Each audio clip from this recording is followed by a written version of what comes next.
Président, je serai bref. Je salue tout le monde. Je dis enfin. Enfin, le Congrès se réunit.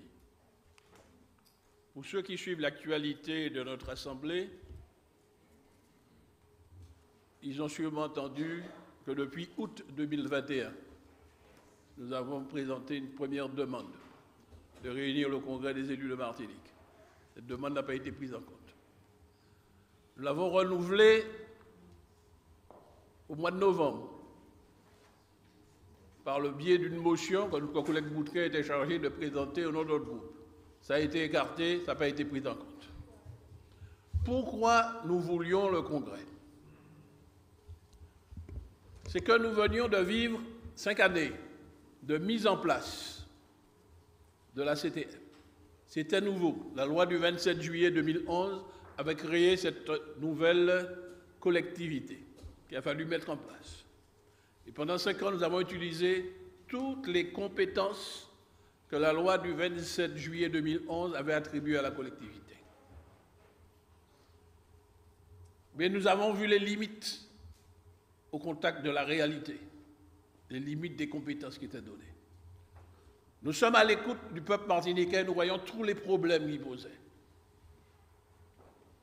Beaucoup de Martiniquais étaient persuadés qu'en élisant une collectivité unique, tous les problèmes qui se posent à eux pourraient être résolus par cette collectivité. La période épidémique, période d'urgence sanitaire que nous avons subie, nous a montré les limites de cela. Nous avons vu que dans le domaine de la santé, dans le domaine de l'équipement hospitalier, nous n'avions pas de compétences, sinon une compétence subsidiaire.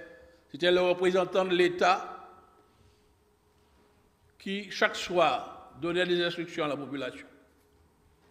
Nous avons dit que c'était humiliant pour nous. Même problème dans le domaine de l'éducation. On nous a cantonnés à construire des lycées et des collèges. Nous avons fait de notre mieux. La région, d'une part, le département, avant, avait déjà cette compétence. Nous avons équipé nos établissements. Mais nous n'avons aucune compétence, ni pour un problème d'actualité, où des jeunes Martiniquais qui veulent vivre et travailler au pays, mettre leurs connaissances au service de leur peuple, on les exile de l'autre côté de l'Atlantique. Chaque année, nous ne pouvons reporter des motions. Mais également, lorsque nous examinons les programmes scolaires, nous voyons que nous sommes impuissants là-dedans. Même il y a une structure qui s'appelle le Conseil d'éducation nationale.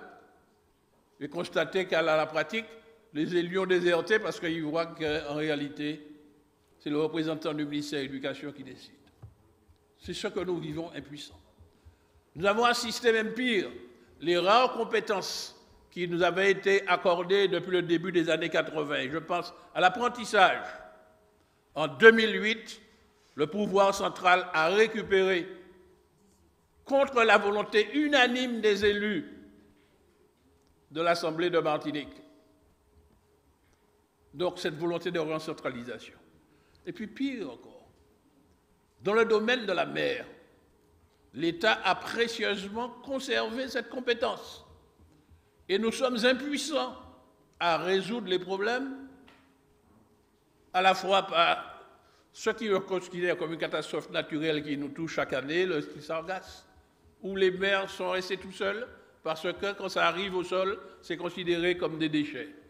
Donc, tous ces bilans, je cite juste des exemples pour ne pas être trop long, puisque je n'ai que 5 minutes, et les autres amis du groupe Grand Assemblée vont compléter, nous sommes arrivés à la conclusion qu'il faut faire évoluer le domaine de compétences pour que nous puissions répondre aux demandes de la population. C'est pour cela que nous réclamions le Congrès.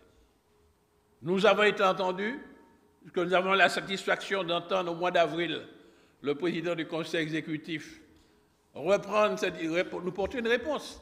Nous avons rappelé que c'était l'Assemblée qui devait décider. Ça a été décidé. Et à chaque fois que j'entends les interviews, je vois reprendre toutes ces compétences.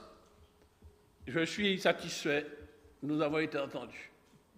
Donc, nous sommes venus ici pour travailler. Mais je saisis cette occasion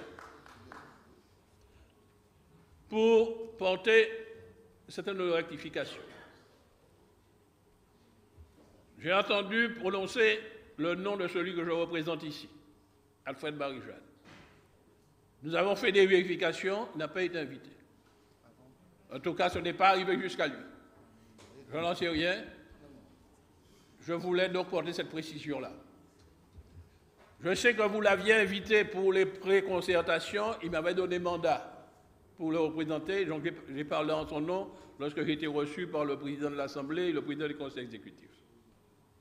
Donc je voulais dire cela parce que nous avons vérifié. Alors je ne sais pas comment vous avez procédé, parce que je ne veux pas qu'on porte atteinte à son honneur.